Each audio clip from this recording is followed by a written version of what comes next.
से लेके हैं आपके लिए जीके के कुछ ऐसे अति महत्वपूर्ण प्रश्न जो आपको सभी परीक्षाओं में पूछे जाते हैं। तो हम इन प्रश्नों को अच्छे से नोट करते जाइएगा क्योंकि आगे सभी जगह काम आने वाले। तो चलिए 1 नंबर के प्रश्न को देखते हैं। जंतु विज्ञान का जनक किसे कहा जाए? ये जो जंतु विज्ञान है उसका जनक किनको कहा जाता है? ऑप्शन ए केपलर को, ऑप्शन बी अरस्तु को, ऑप्शन सी थियोफ्रास्टस को, ऑप्शन डी हिप्पोक्रेटस को। तो आपका सही जवाब हो जाएगा ऑप्शन बी, अरस्तु को जंतु विज्ञान का जनक कहा जाता है। अगला सवाल देखते हैं। लाइसोसोम की खोज किसने की थी? ये जो लाइसोसोम है उसकी खोज किसने की थी? ऑप्शन ए खुराना ने, ऑप्शन बी वाटसन ने, ऑप्शन सी डी डुबे ने, ऑप्शन डी मेंडल ने। तो आपका सही जवाब हो जाएगा ऑप्शन सी, लाइसोसोम की खोज डी डुबे ने किया था। अगला सवाल देखते हैं। प्रोटीन की फैक्ट्री किसे कहा जाए? ये जो प्रोटीन है हमारे शरीर में उसकी फैक्ट्री किसको कहा जाता है? ऑप्शन ए लाइसोसोम को, ऑप्शन बी प्लीहा को, ऑप्शन सी राइबोसोम को, ऑप्शन डी पित्ताशय को। तो आपका सही जवाब हो जाएगा ऑप्शन सी, राइबोसोम को प्रोटीन फैक्ट्री कहा जाता है। अगला सवाल देखते हैं। वनस्पति विज्ञान का जनक किसे कहा जाता है? जो वनस्पति विज्ञान है उसका जनक किनको कहा जाता है? यहाँ से थोड़ा सा ऑप्शन गलत लिखा गया है। ऑप्शन ए अरस्तु को, ऑप्शन बी हिप्पोक्रेटस को, ऑप्शन सी थियोफ्रास्टस को, ऑप्शन डी केपलर को। आपका सही जवाब हो जाएगा ऑप्शन सी, थियोफ्रास्टस को वनस्पति विज्ञान का जनक कहा जाता है। अगला सवाल देखते हैं। टिबिया नामक हड्डी कहाँ पाई जाती है? जो टिबिया नामक हड्डी होती है वो हमारे शरीर में कहाँ पाई जाती है? ऑप्शन ए हाथ में, ऑप्शन बी सर में, ऑप्शन सी टांग में, ऑप्शन डी कान में। तो आपका सही जवाब हो जाएगा ऑप्शन सी, टांग में पाई जाती है टिबिया नामक हड्डी। अगला सवाल देखते हैं।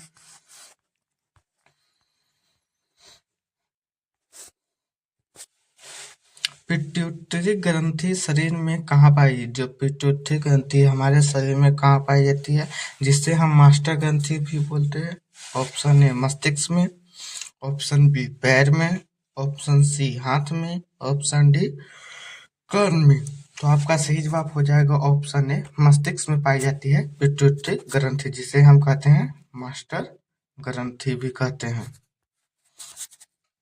अगला सवाल देखते हैं। शरीर में प्रचुर मात्रा में पाए जाने वाला तत्व कौन सा? हमारे शरीर में प्रचुर मात्रा में कौन सा तत्व पाया जाता है? Option A nitrogen, option B oxygen, option C protein, option D enzyme. तो हमारे शरीर में प्रचुर मात्रा में पाए जाने वाला तत्व है ऑप्शन बी ऑक्सीजन। अगला सवाल देखते हैं। मानव शरीर का समान तापमान कितना होता है? जो मानव शरीर है उसका समान तापमान कितना होता है? Option A 32 degree Celsius, option B 33 degree Celsius, option C 35 degree Celsius, option D 37 degree Celsius. तो आपका सही जवाब हो जाएगा ऑप्शन डी, 37 डिग्री सेल्सियस पाया जाता है। मानव शरीर का समान ताप होता है। अगला सवाल देखते हैं। एक अश्व शक्ति बराबर कितना वाट होता है?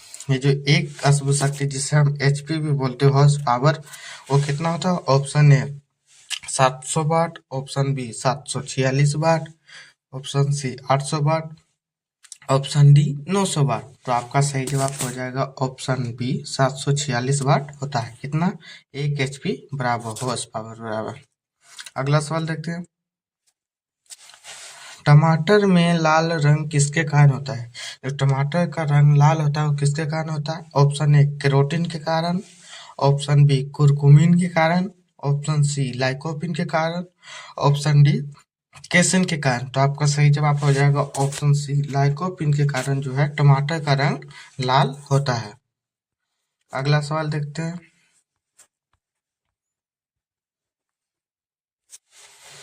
फलों का अध्ययन क्या कहलाता है? जो फल है उसका अध्ययन क्या कहलाता है? Option A anthology, option B pomology, option C dendrology, option D pedology. तो आपका सही जवाब हो जाएगा ऑप्शन बी, पोमोलॉजी कहलाता है। फलों का अध्ययन हम पोमोलॉजी कहा जाता है। अगला सवाल देखते हैं। त्वचा का रंग किसके कारण होता है? ये जो हमारे शरीर का त्वचा है उसका रंग किसके कारण होता है? ऑप्शन ए एपिडर्मिस के कारण, ऑप्शन बी मेलानिन के कारण, ऑप्शन सी सिनेप्स के कारण, ऑप्शन डी ग्लिसरीन के कारण। तो आपका सही जवाब हो जाएगा ऑप्शन बी, मेलानिन के कारण हमारे त्वचा का रंग होता है। अगला सवाल देख लेते हैं। शरीर में अमीनो अम्ल की संख्या कितनी होती है? जो हमारे शरीर है उसमें अमीनो अम्ल की संख्या कितनी होती है? Option A 10, option B 12, option C 20, option D 25। तो आपका सही जवाब हो जाएगा ऑप्शन सी 20, जो हमारे शरीर में अमीनो अम्ल की संख्या होती है। अगला सवाल देख लेते हैं। हाइड्रोफोबिया रोग किसके काटने से होता है? यानी हाइड्रोफोबिया रोग किस जानवर के काटने से होता है? तो आपके ऑप्शन है ए सांप, बी कुत्ता, सी लोमड़ी, डी पक्षी। तो आपका सही जवाब हो जाएगा ऑप्शन बी, कुत्ता काटने से हाइड्रोफोबिया रोग होता है। अगला सवाल देख लेते हैं। रक्त का पीएच मान कितना होता है? ये जो हमारे शरीर में रक्त होता है, खून जिसे हम कहते हैं, उसका पीएच मान कितना होता है? Option A 6.0, option B 7.0, option C 7.4, option D 6.6। तो आपका सही जवाब हो जाएगा ऑप्शन सी 7.4, जो होता है हमारे रक्त का पीएच मान होता है, जो कि एक क्षारीय होता है। हमारे शरीर का रक्त क्या होता है? क्षारीय होता है। अगला सवाल देखते हैं। E बराबर एम सी स्क्वायर समीकरण किसने दिया था? यहाँ था थोड़ा गलती लिखा गया, E बराबर एम सी स्क्वायर। E बराबर एम सी स्क्वायर का समीकरण किसने दिया था? तो ऑप्शन ए केपलर ने, ऑप्शन बी अरस्तुत ने, ऑप्शन सी न्यूटन ने, ऑप्शन डी डार्विन ने। तो आपका सही जवाब हो जाएगा ऑप्शन सी, न्यूटन ने E बराबर एम सी स्क्वायर का फॉर्मूला दिया था। अगला सवाल देखते हैं। कवकों का अध्ययन क्या कहलाता है? ये जो कवक है उनका अध्ययन क्या कहलाता है? Option A psychology, option B phycology, option C mycology, option D dendrology. कवकों का अध्ययन कहलाता है ऑप्शन सी माइकोलॉजी। अगला सवाल देखते हैं। रानीखेत बीमारी किसके द्वारा फैलती है? जो रानीखेत बीमारी है वो जो विशेष करके किसमें होती है? वो होती है मुर्गियों में। तो ये किसके द्वारा फैलती है? ऑप्शन ए कवक के द्वारा, ऑप्शन बी जीवाणु के द्वारा, ऑप्शन सी विषाणु के द्वारा, ऑप्शन डी वायरस के द्वारा। तो आपका सही जवाब हो जाएगा ऑप्शन डी, वायरस के द्वारा जो है रानीखेत बीमारी फैलती है। ज्यादातर ये मुर्गियों में होती है। अगला सवाल देखते हैं। मूत्र का रंग पीला किसके कारण? ये जो हमारे शरीर का मूत्र होता है उसका रंग पीला किसके कारण होता है? ऑप्शन ए यूरिया के कारण, ऑप्शन बी यूरोक्रोम के कारण, ऑप्शन सी एंजाइम के कारण, ऑप्शन डी इंसुलिन के कारण। तो आपका सही जवाब हो जाएगा मूत्र का पीला रंग यूरोक्रोम के कारण पीला होता है। अगला सवाल। मनुष्य के शरीर में जल कितना प्रतिशत होता है? मनुष्य हमारे शरीर में जल कितना प्रतिशत होता है? इसका जवाब आप लोग हमें कमेंट करके बताइएगा। अगर वीडियो अच्छा लगे तो वीडियो को लाइक और चैनल को सब्सक्राइब जरूर करें, ताकि इस तरह के वीडियो हम आप तक लेके आते रहे। तब तक के लिए जय हिंद। मिलते हैं फिर अगले वीडियो में।